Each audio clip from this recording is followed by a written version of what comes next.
right, I think, yep, that is recording. So yeah, so Eric is he's a certified crop advisor and owner of Rosetree Consulting, an agribusiness and environmental consulting firm providing agronomic, precision ag, regulatory services in Pennsylvania and New Jersey. And he also holds professional certifications in 4R nutrient stewardship, ag sustainability, integrated pest management, nutrient management planning, and conservation planning. In addition to his work with Rosetree Consulting, he also serves the ag community in a number of capacities. He's the executive director of the Pennsylvania PA4R Alliance, and he's also the executive director of the Pennsylvania Corn Growers Association. So I'm going to turn it over to Eric now. So I'm going to stop sharing my screen.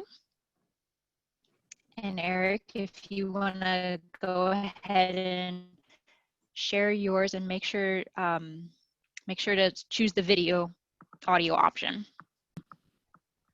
All right, good morning, everybody. Thank you for tuning into today's webinar. This is our third webinar in our module series this fall on increasing nitrogen retention within our cropping systems. Our first module dealt a lot with increasing manure nitrogen use efficiency through low disturbance manure injection, practices that are consistent with no-till production practices. Our second module last week, which Dr. Charlie White worked with us to present, was on quantifying and capturing nitrogen contributions from our cover crop system and looking at spatial variability across the field. And today we're going to be looking at managing supplemental nitrogen fertilizer within our crop systems.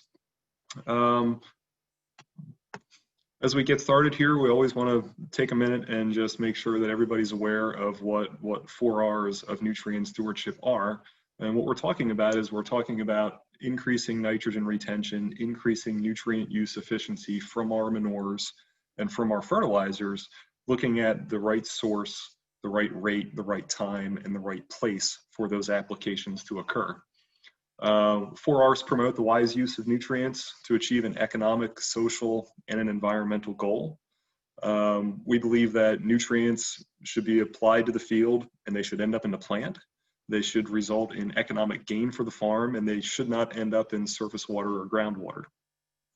So our learning objectives for today's modules are looking at the complexities of fertilization decision-making that our farmers are making, then looking at those decisions from both a farmer perspective as well as from an ag retailer perspective in a short video clip that we're going to share. We're going to spend some time talking about the more common nitrogen sources that we have available here in the Mid-Atlantic region and focusing on the loss pathways of those sources and how nitrogen stabilization products can be used to help address some of those loss pathways. And finally, we're going to take a deeper dive into some of that 4R data on nitrogen stabilizers and then talk about best management practices that we can take out into the field to help farmers increase their fertilizer use efficiency. So first thing that we definitely want people to understand is that fertilization decisions are complicated. Right? We're working with a system that has a high level of unpredictability. Every step in our process to determine how much supplemental fertilizer our crops need is based on assumptions that may or may not be true for your specific situation. The process of calculating that supplemental nitrogen rate, it gets you in the ballpark. Typically, I would say over the past 40 to 60 years, our traditional tool for calculating that supplemental nitrogen rate has been the mass balance calculations that all of you are very well familiar with. Our AC38 template that we use for nutrient management is a great mass balance calculation. Takes into consideration our past legume contributions, takes into consideration past manure applications, current manure applications, and it arrives at a number of how much supplemental fertilizer a farmer should consider on his fields. And with any mass balance calculation, there's just a number of assumptions that go into that calculation. For one, we're assuming that all soils have an equal nitrogen response rate, that it takes a pound of nitrogen to produce a bushel of corn for all soils. We also assume that all corn varieties are going to respond to nitrogen in the same way. From Charlie's talk last week, we know it's difficult to measure cover crop and soil health contributions within a mass balance calculation, and it's very, very difficult to account for spatial variability that's occurring within fields. We also know that there's some in-season environmental things that a mass balance calculation has difficulty quantifying, and certainly it's not taking into consideration economic influences like corn pricing, milk pricing, and the price of fertilizers. However, the mass balance calculations are really that industry standard tool that we use to get farmers in the ballpark of what our right nitrogen rate should be. And then once we use those mass balance tools for a regulatory standpoint, or even if it's just from a fertilizer management plan standpoint, now it's up to the farmer to look at how they're going to take that plan and start implementing it and developing a strategy for dealing with supplemental nitrogen fertilizer. Always like to point out to people that when we do a mass balance calculation, things look awfully linear. That you have a yield goal, we're subtracting out what our contributions are, and we have this nitrogen number at the bottom. And it looks very linear, and it goes straight to farm-specific implementation, where in reality, this is kind of what we're dealing with. Once we develop that nutrient plan, once we develop a fertilizer plan or some kind of a crop management plan for a farm, and it talks about putting 100 pounds of supplemental nitrogen on in order to meet our yield goal, this is the steps that the farm is going to take in order to apply that 100 pounds of nitrogen. They're going to take a look at a whole host of factors. They're going to be talking with different advisors, and they're going to be making a number of decisions in order to implement that nutrient management plan. So they're obviously going to be taking a look at the economic outlook. What's the price of corn? What's the price of milk? What's the price of fertilizer for the nitrogen or the potassium that I need? I think we'd be remiss if we didn't point out that as we sit here doing this module in mid-October, many of the farms that you're working with have already made their fertilizer decisions for next year, right? They're already purchasing nitrogen. They're already locking in corn prices or milk prices for 2021. So these decisions are being made today for next year. Second thing that they're looking at is they're looking at their fertilizer sources. What supplemental fertilizers does my plan call for?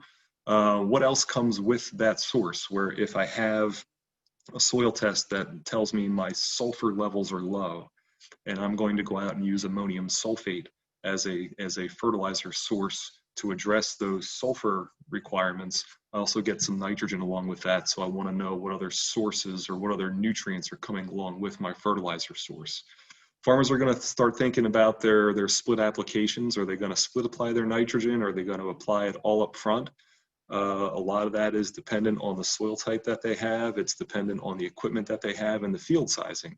Next, they're going to circle back around and take a look at starter fertilizer. Do they need to readjust, reevaluate the analysis of starter fertilizer, the rate of starter fertilizer that they're using? And then how does that domino affect the rest of their nitrogen fertilization decisions? Foliar applications are something that farmers are thinking about too. Will foliar applications benefit in their situation, or how can a foliar application be positioned to address a specific nutrient need during a critical growth stage? Soil type obviously plays a big part in how we're implementing that supplemental fertilizer nitrogen number. If we have a sandy soil that is prone to leaching, if we have a low-lying, poorly drained soil that's going to be subject to denitrification, the soil types play a role in how we're going to manage the supplemental fertilizer applications. We definitely want farmers thinking about their loss pathways. Or is their soil type, is their management strategy going to make them more susceptible to volatilization? Is it going to be more susceptible to erosion and surface runoff? How about denitrification? How about immobilization? All the things that we've talked about in our module series in the past, we're thinking about them again when it comes to fertilizer nitrogen and how we're going to protect that nitrogen. So then it comes to stabilizer use. Do we have a situation where a stabilizer is a logical product to look at? How about agronomic multipliers? Agronomic multipliers are probably not something that you think about, but variety selection, can have a huge impact on how a field or a crop is able to manage nitrogen or turn that nitrogen efficiently into yield. And agronomic practices like crop protection products, fungicides, seed treatments, all those things can be an agronomic multiplier that have an impact on nitrogen use efficiency. And it keeps right on going, right? We make decisions on what kind of variety we use, decisions on how we're going to place nitrogen. Are we going to use a starter fertilizer? Are we going to use a stabilizer? And at some point, you have to have a way to determine your return on investment or your ROI. So farmers are looking at ways to make sure that whatever money they invest in fertilizer, whatever money they invest in some strategy to manage that fertilizer is going to lead to a return on investment and is going to increase their profitability.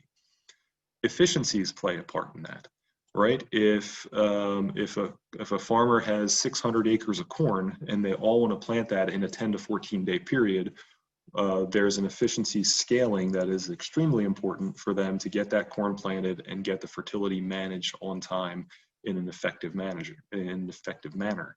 And finally, you get to the point where now they're going to reach out to their trusted advisors. They're going to reach out to their ag retailer. They're going to reach out to their crop consultant. They're going to get their input. What's their CCA thinking? What did they see in my fields this year? What did they see in other people's fields? What advanced strategies or adaptive management strategies should I be looking at in the next year? And that's where that trusted advisor group brings that to the farm and helps to manage that supplemental fertilizer number that we've arrived at when we did our mass balance calculation. So it's a very long process for farms, and it's a process of continual improvement. It's not something where a farm is going to make a decision in January to manage nitrogen and they don't think about it the rest of the year. It's constant throughout the year. They're thinking about some of these things in October. They're thinking about some of these things in March. They're thinking about some in June and July as well. So it's a constant process of refinement for these farms to get that nitrogen rate correct. The farmer ag retailer relationship. It's an important relationship for implementing an effective nutrient plan in much the same way that a conservation professional is going to work with a farm to develop a conservation strategy by understanding a farm goal and understanding that farm's processes. The ag retailer CCA is going to do those same things to implement a fertilizer management decision. So the video that we're going to share with you today shows two perspectives. It shows the perspective of the farmer and it shows the perspective of the ag retailer. So we have Mike Brocker, who is, him and his family farm about 1,200 acres in Berks County of corn, soybeans, and a little bit of hay. They are continuous no-till. They focus a lot on residue management. They do a lot of work with precision ag data management. They do a little cover cropping as well. You can follow Brockers and their farming operation on Instagram at Brocker Farms. And we're also joined by Alex Duffy from TMAC Agro. And TMAC Agro is a full service ag retailer, multiple locations in the United States, Canada, and worldwide. We're fortunate that they have a facility in Berks County, and we're happy to have them as one of our advisory members for the 4R Alliance. So TMAC is focused on providing innovative agronomic solutions to improve the crop performance in an environmentally respective way. And Alex Duffy is the National Product Manager for TMAC, responsible for product positioning and training TMAC staff throughout North America. So we're going to share the video with you. If for some reason you have issues viewing the video, it will be available on our YouTube channel that you can easily go there and view it at a later date.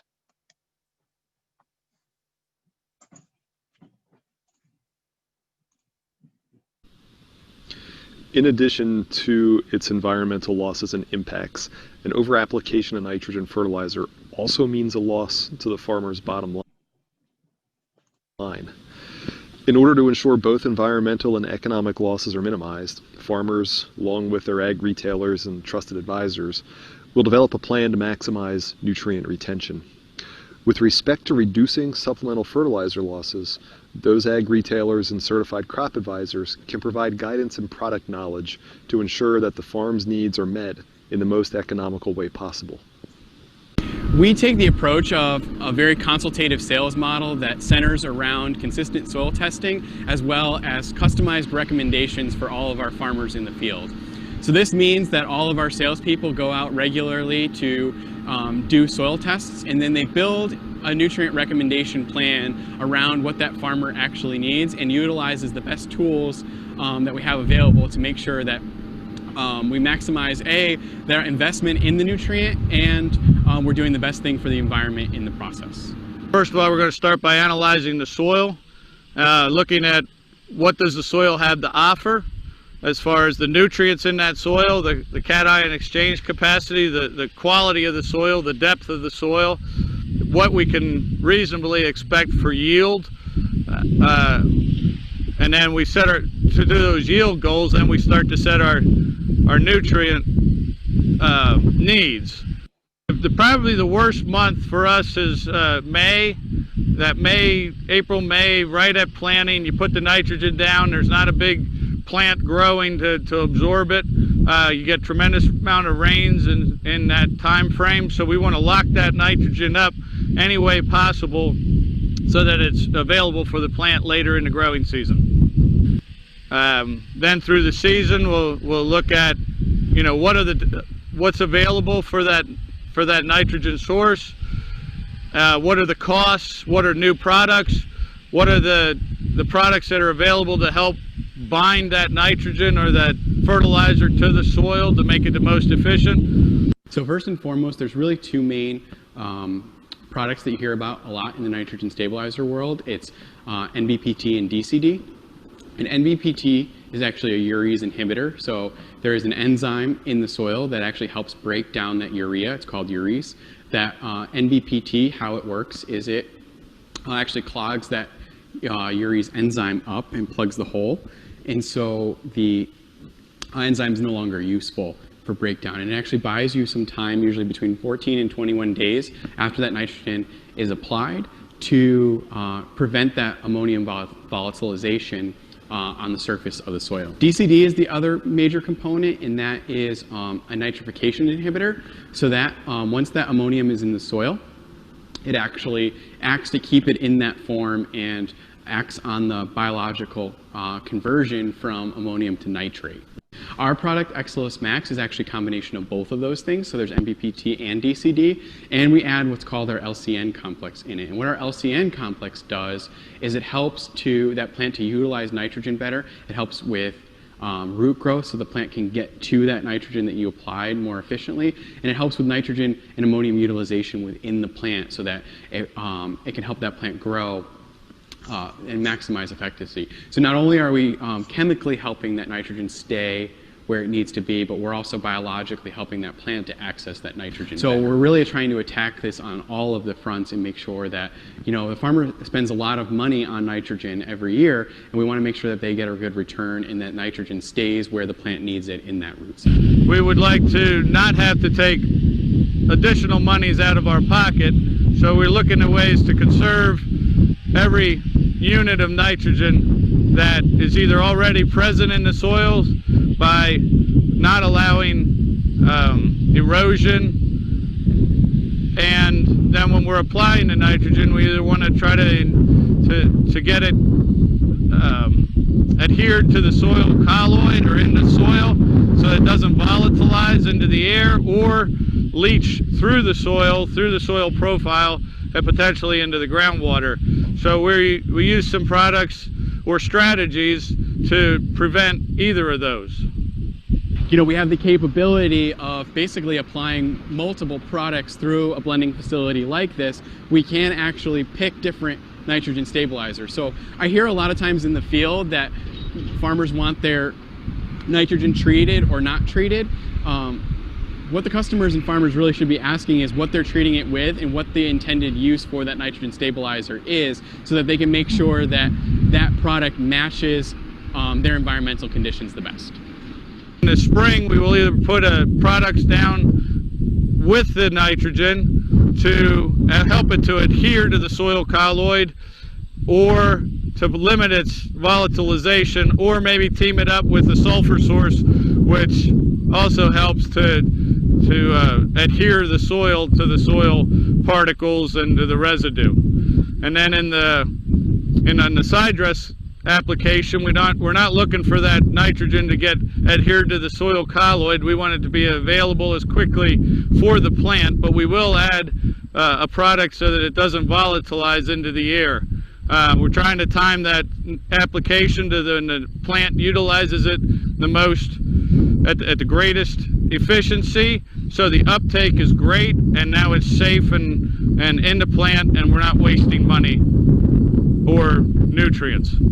So nitrogen stabilizer use from a farm economic standpoint is relatively straightforward. So it's usually running our growers, depending on your nitrogen rate, somewhere between $5 and $12 an acre.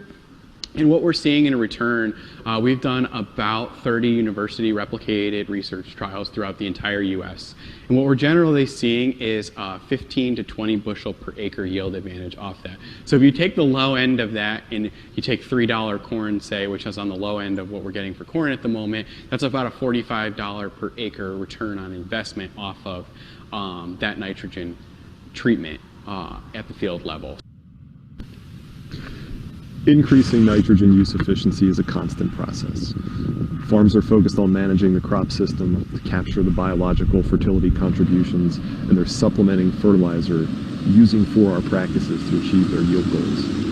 Ag retailers and advisors are focused on placing the right fertilizer with the right fertilizer BMP to protect and enhance that fertilizer application. There's not a one-size-fits-all 4R practice that we can use on all farms.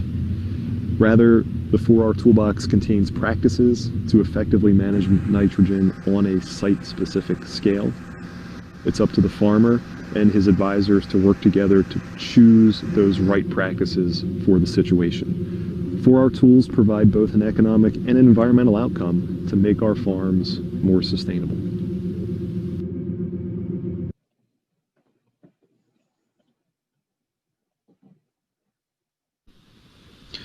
In addition,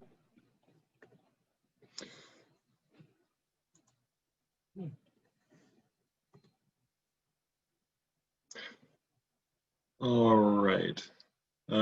Thank you all for watching that. I hope it came through clear. Like I had mentioned earlier, if for some reason you weren't able to see the whole video, or if it was a little bit choppy, please reach out to our YouTube channel with the Mid-Atlantic 4R Nutrient Stewardship Association, and you can rewatch the video at your own convenience. So I wanted to move into managing nitrogen sources and understanding what was available in the area. In the Mid-Atlantic region, most of our farmers are looking at one of 3 nitrogen sources for their farms: urea, ammonium nitrate, and ammonium sulfate. So urea is a dry formulation of nitrogen fertilizer. It's 46% nitrogen. Urea, it will transform from urea into ammonium nitrogen or ammonia nitrogen through that hydrolysis process. And the hydrolysis process, like Alex had mentioned in the video, is really driven by the urease enzyme that is present in the soil and present in our residues. So you do find that in a no-till system, in a system that has high amounts of surface cover and surface residue, that you will have a higher level of the urease enzyme present, which will help transfer or will help transport that urea into an ammonia or an ammonium form of nitrogen.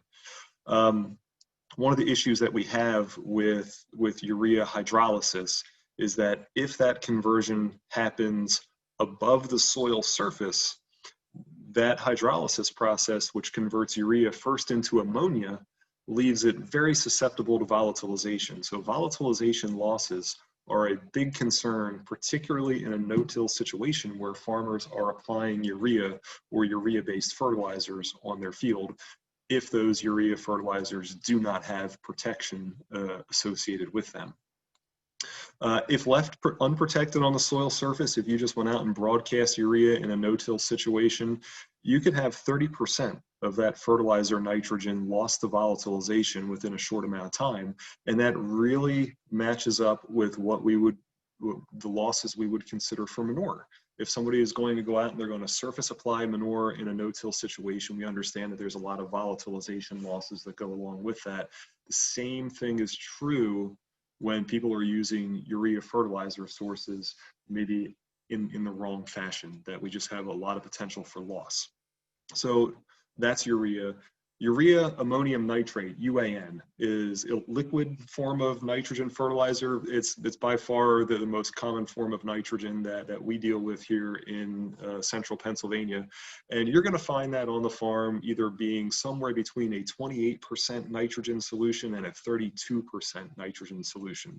Most people are going to use a 30% solution. And urea ammonium nitrate, half of the total nitrogen that is in that material is urea nitrogen. So it goes through the same loss pathways and has the same risk of loss as our dry urea fertilizers do, which is a big concern, again, in our no-till or our high residue situations. When we surface apply or when we broadcast urea ammonium nitrate liquid fertilizer, we're exposing that urea portion to volatilization losses if it's not protected. So 50% of UAN is urea, 25% is ammonium, and 25% is nitrate. The nitrate portion of UAN is susceptible to denitrification. It's susceptible to leaching as well. So you have a number of different pathways for nitrogen loss that can occur when farmers are using UAN as their nitrogen source. And then the third nitrogen source that we'll see commonly here in the Mid-Atlantic region is ammonium sulfate. It's the lowest concentration of nitrogen in our common sources, has 21% nitrogen, which if you compare that directly with urea, if a farm wanted to put on 46 pounds of nitrogen in the form of urea, they would have to put on 100 pounds of fertilizer. Conversely, if the farm wanted to put on that 46 pounds of nitrogen in the form of ammonium sulfate, they're going to need 210 or 215 pounds of ammonium sulfate. So from a application efficiency standpoint, from the amount of material and trucking and transportation standpoint, ammonium sulfate is going to be a lot more expensive for farms to use. Ammonium sulfate is a great source of sulfur. So where we find ammonium sulfate most commonly positioned is where farms are looking to supplement sulfur to their crop, and ammonium sulfate is the logical source of nitrogen to use for that. So you'll see it in starter fertilizers, you'll see it in dry blends where they're mixing urea and ammonium sulfate together, and you'll see it around in situations like that. So loss pathways, because we do talk a lot about loss pathways in our 4R modules, we certainly want you to come away with an understanding of how our fertilizers are susceptible to loss. And it's the same loss pathways that you would be familiar with, whether you're talking about leaching, denitrification, immobilization, or volatilization. Any of the nitrogen fertilizer sources could be immobilized if the situation was right. But really from a fertilizer perspective, we're looking at volatilization, which is in some ways termed above ground loss, and leaching, which is considered below ground loss. So urea, when people are using urea, definitely keep in mind volatilization losses are our biggest concern that we have.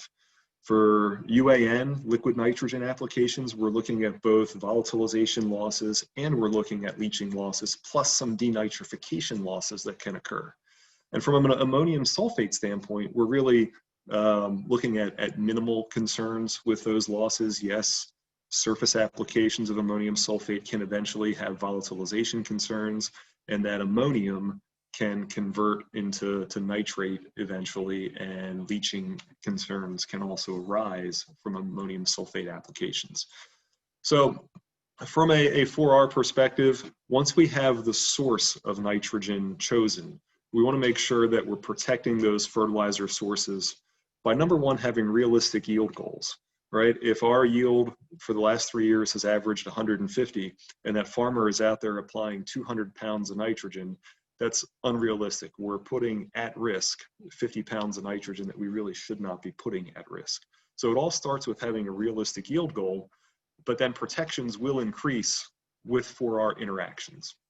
We can definitely make sure that we're using timing and placement strategies to reduce the risk of loss and protect that nitrogen source. And timing and placement strategies work for a lot of farms in the Mid-Atlantic region.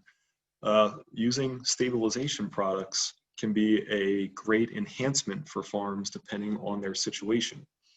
Definitely want to point out, like we had pointed out in the video, that sometimes it's not practical for farms to implement every 4R strategy. Nitrogen stabilizers can substitute for one of those strategies. Not every farm has the right equipment for side dressing. Not every farm can incorporate urea, or in no-till situations, not every farm can subsurface place nitrogen to fully protect it from the loss pathways. So nitrogen stabilizers are a great tool to help with some of those losses. Wanted to dive into some nitrogen stabilization products. In your conversation that you have with farmers, you may or may not have the opportunity to talk specific stabilization products, but I think what we would want people to understand is that there is above ground protection, and there are below ground protection, and then there are some other protections as well. From an above ground protection, we're looking at that urease inhibitor. We're looking at doing what we can to slow the rate of urease conversion. So when people apply urea and it goes through the process of converting to ammonia and then further to ammonium, we want to be able to slow that process down so that ammonia losses and volatilization losses are minimized. So it is slowing that conversion. It's allowing more time for the nitrogen fertilizer to move into the soil. The active ingredient that you would be most familiar with is a product called NBPT, which is something that Alex had pointed out in the video. And some examples of NBPT for volatilization protection would be things like Agritane, Anvol, Contain, Limus, and Pinnet Max. So below ground protection. So above ground protection was volatilization losses. Below ground protection is leaching losses. We're trying to protect the nitrate now from moving down out of the root zone through the soil profile. So we're looking at using some kind of a nitrification inhibitor to slow the bacterial conversion of ammonium to nitrate. DCD is probably the most common nitrification inhibitor that we have on the market. There's one called Pronitrodine that is also coming out here in the past year or two, and product examples of that: Energize, Guardian, Enserve, Instinct. You've probably heard of some of those. Above and below ground protection. This is where companies are combining the urease inhibitor for volatilization loss with the nitrification inhibitor for leaching loss. Alex had talked about their product, Excelis Max, which combined the NBPT compound with DCD to provide both above ground and below ground protection. Super U and Agritane Plus are also products that are going to have both above ground and below ground protection. Polymer coatings. So now we're moving away from what would be considered a liquid fertilizer additive or something that could be blended with a dry fertilizer to an actual coating that is on a fertilizer pellet. And it's usually a degradable polymer coating that within a year is microbially degraded in the soil, but it's controlling the release of nitrogen from that granular. ESN is probably the most well-known polymer coating.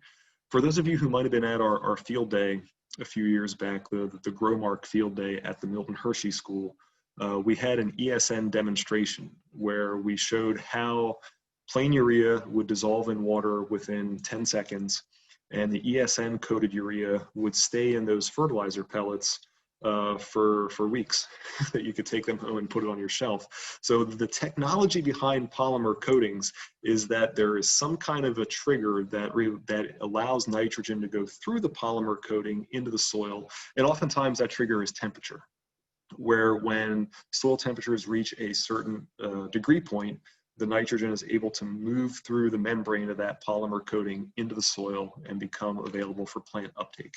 And the last thing that we wanted to point out was slow release products. And here we're looking at matrix composition or urea polymerization or some kind of a complexing process, which is changing the physical and chemical nature of the fertilizer pellet. So the chemistry is really, we're trying to make sure that nitrogen is moving out of that fertilizer pellet at a slower rate. Product examples would be something like Quoron or Nutriline or Nitamin. Those products are out there for farmers to use. So that is kind of an overview of some of the nitrogen stabilization products.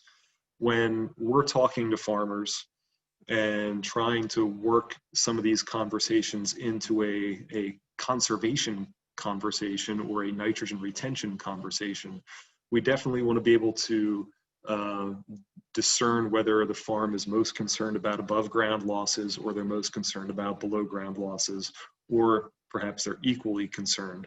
And then we want to move them to choose the right source of protection that's going to address those concerns. So agronomic challenges with nitrogen stabilization products. Managing the release time is an agronomic challenge. We know that temperature is going to influence the release time, as will rainfall. And in some ways what we're looking at is we're looking at that response to a nitrogen stabilizer and how a nitrogen stabilizer is going to work for us. If you had a nitrogen stabilizer that was put on the field to protect against volatilization, and it rained a day later, the advantage of having that stabilizer was probably negated by the half-inch of rain. So rainfall, temperature impacts definitely can have an influence on the release time and what we're asking that stabilizer to do. Crop growth stage at application can be a very important thing. If you have corn or wheat that is going into its rapid growth stage where it's taking in nitrogen at an exponential rate, and you put a slow release product on, the nitrogen is not going to move out of that material fast enough to address crop growth and crop demands, and you could have an issue with release time and not having enough nitrogen. Application timing, length of control certainly are issues for managing that release time. The DCD and the NBPT products that we put in for above ground and below ground losses generally last about 14 days. So if we put that product on and we don't have rain within 14 days to move that nitrogen down into the soil zone, we're not going to get the response from the nitrogen stabilizer that we were hoping to. And same way with length of control. If you have a farm that they can't do a split application, they're going to go out and put all of their nitrogen on up front, and you're going to use a product that gives them 14 days worth of control. We may be leaving something on the table. Perhaps if they're putting the majority of their nitrogen on early, we need a slow release. We need an encapsulated form of nitrogen. So length of control can come into how we're managing that release time too. The correct placement is extremely important from a stabilization process. You know, we're looking at not only the correct placement of the stabilizer, we're also looking at the correct placement of the fertilizer. So we want to go and look at, you know, what's the risk of your source? How will timing and placement practices interact? If I'm going to inject my liquid nitrogen, do I need a volatilization stabilizer? If I'm going to side dress my nitrogen when my corn is waist high, do I need a leaching protectant? So things like that are questions we want to ask. So we want to identify the situational nitrogen loss pathway. We also want to identify the appropriate protection for that situation. You know, from a product placement standpoint, we have risk of that nitrogen stabilizer not working if it's not put in the right place. You know, so in terms of 4Rs, you know, 4Rs can apply to manure, 4Rs can apply to fertilizer, 4Rs can apply to products too. We want to make sure that we have the right source of protection on the right fertilizer for the right timing of the application for the placement in which we're intending. So a lot of things to think about when it comes to stabilization products. We're fortunate in our 4R organization that we have a lot of partner organizations and companies that do field trials and do research. And this research on nitrogen stabilizers was provided to us by Agronomic FS. And it's from 2011 in West Virginia, but it's looking at 2 different corn varieties and looking at yields from simply applying the manure or from including a nitrification inhibitor with the manure application. And from their research on a wet year, they got an 11 bushel yield advantage from using the nitrification inhibitor. So I think that's definitely worth pointing out that nitrification inhibitors, nitrogen stabilizers, can be used in conjunction with manure to help retain some ammonia nitrogen, prevent volatilization, and that can be translated directly into yield. Other thing that is very interesting on this slide is you have 2 different corn varieties, and there is a 10 bushel yield difference between them. So in the earlier slide, we talked about agronomic multipliers and how things like variety selection can have a big influence on crop yield and nutrient use efficiency. Here's an example of that.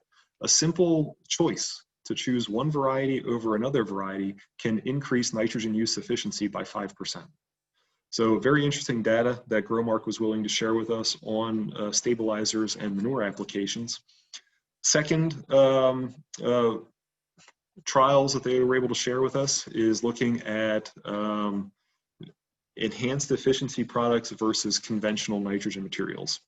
So here they're lumping together all of the nitrogen stabilization products on the market, and they're looking at the use of stabilizers versus no stabilizers.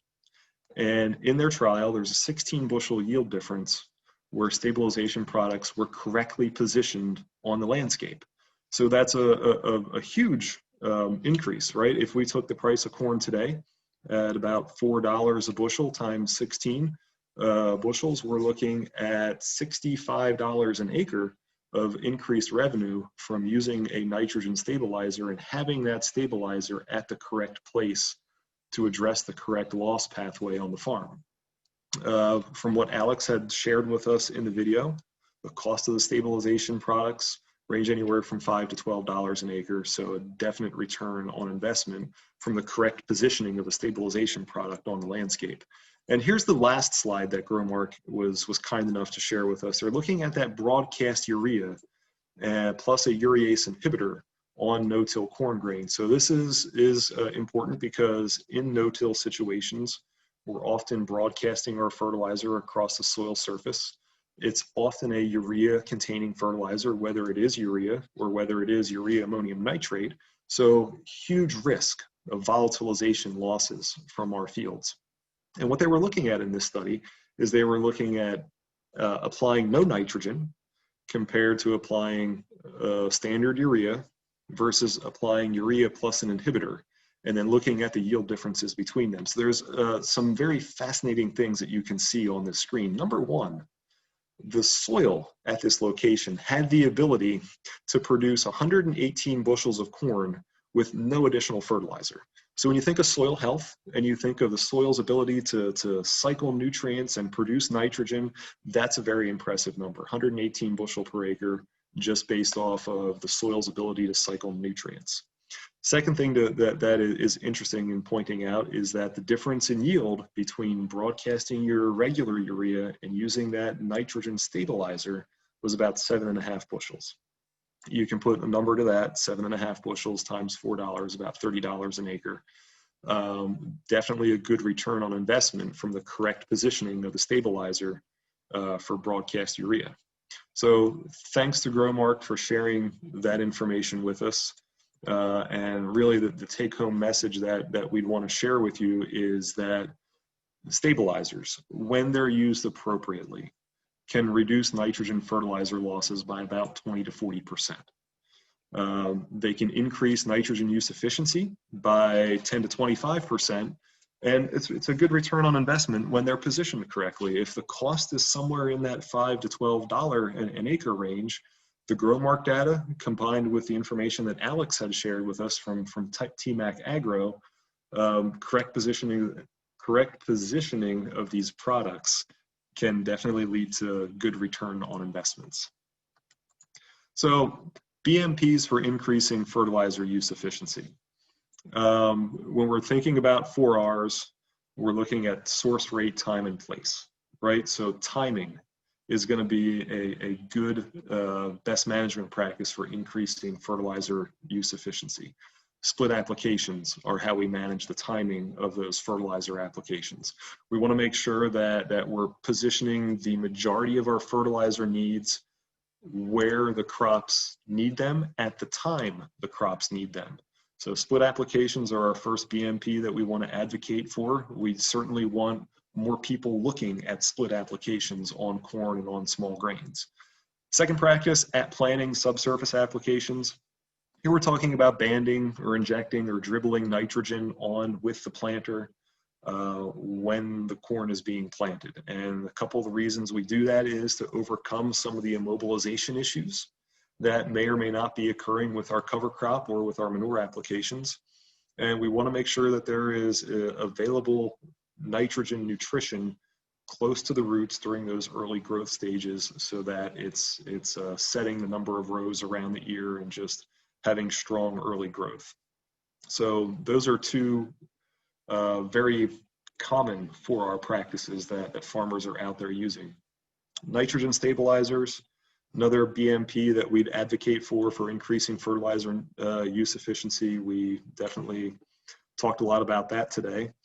And the last one that we have on here is adaptive management. And adaptive management is looking at things like nitrogen modeling.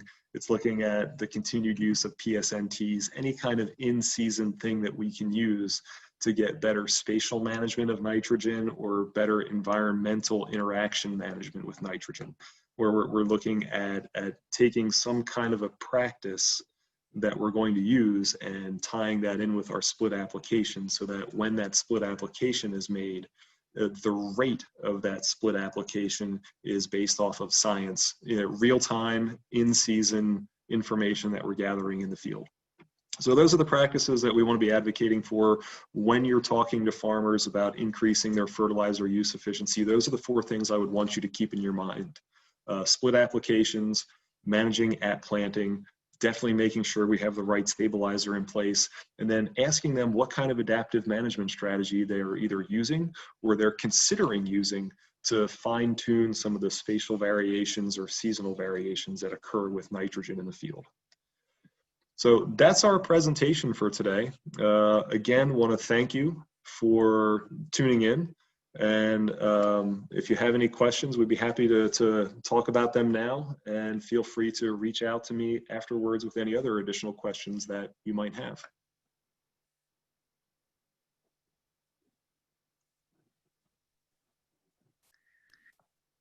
So Katie, I'll turn it back to you.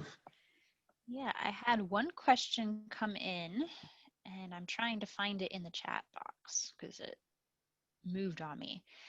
So Eric, we have a question from Lisa Blazer, and she asks, if different corn varieties have different nitrogen use efficiencies, are the seed companies starting to do this research? That would be wonderful if they are. That is a good question. One of the issues we have, Lisa, is the lifespan of a corn variety, where the corn variety may only be available for 5 years. And by the time you do replicated data across all the environmental situations that variety may be grown in, it's towards the end of its life cycle, and the new variety is coming down the road. So we struggle with that. Now there is information out there by the seed companies that will talk about nutrient use efficiency, and we'll talk about which ones will respond more to higher management. So some of that is out there, but maybe not in the strict context of nutrient use efficiency.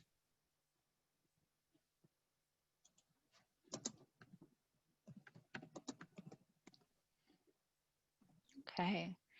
Yeah, if any additional questions, please enter them in the chat, or feel free to go off mute at this point to ask questions directly to Eric. I think the variety selection thing is fascinating. You can look at the Penn State corn variety trials, and you assume that all the companies participating in those variety trials are sending their best hybrids for that variety trial. And there's 30 to 40 bushel difference between the top variety and the lowest variety in that trial. And they're all fertilized the same. So there's a 30 to 40 bushel advantage to one variety over another based off of fertility practices. And that's pretty eye-opening when you start to do the calculation on nutrient use efficiency, that one variety produces corn at 1.1 pounds of nitrogen per bushel and another variety is doing it at 0.75. It's pretty interesting to think about that.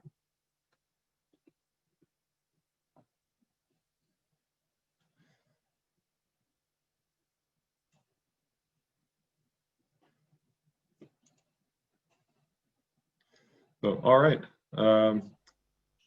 Again, thank you all for joining today, and make sure that you've put your certification numbers in the chat box to get credit. I see one more question that came in here. The question is looking at shorter season corn varieties to get cover crops planted in time. And from a nutrient use efficiency standpoint of that variety, it's the same conversation with any maturity range. There's going to be different varieties within a maturity range that just utilize nitrogen better. I think our goal through time when it comes to cover crop and soil health and being able to plant that cover crop on time, we're certainly trending towards shorter season hybrids. And as long as the yield of those shorter season hybrids remains the same, that farmers are not going to sacrifice yield by moving from 110-day corn down to 105-day or maybe down to 100-day, as long as yield is not going to be sacrificed, it's something that they're going to look at as a tool. But if yield is sacrificed, then nutrient use efficiency is also going to be sacrificed. So really, from those shorter season hybrids, we definitely need to be focusing on yield and making sure that we're not leaving anything on the table from a production standpoint.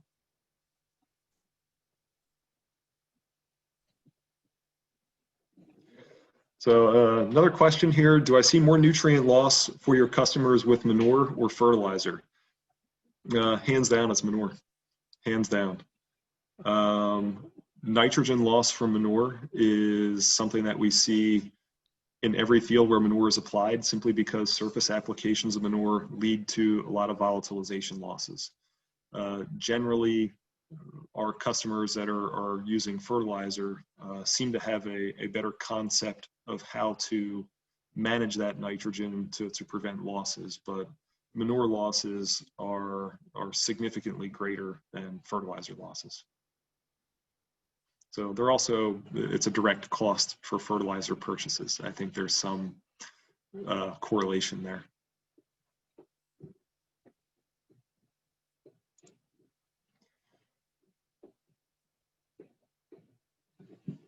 All right, well, if anyone has any additional questions, please add them in the chat box or feel free to go off mute.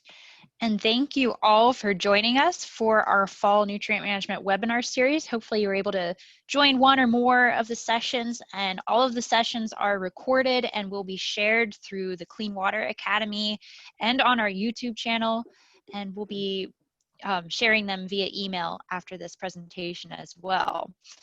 If you haven't already, please enter your name and certification number in the chat box, or if you're from Delaware, there is a quiz link that I put in the chat box as well. And we greatly appreciate all of your interest and support in this webinar series, and hope to see you again soon for our next presentations. All right, thanks everyone.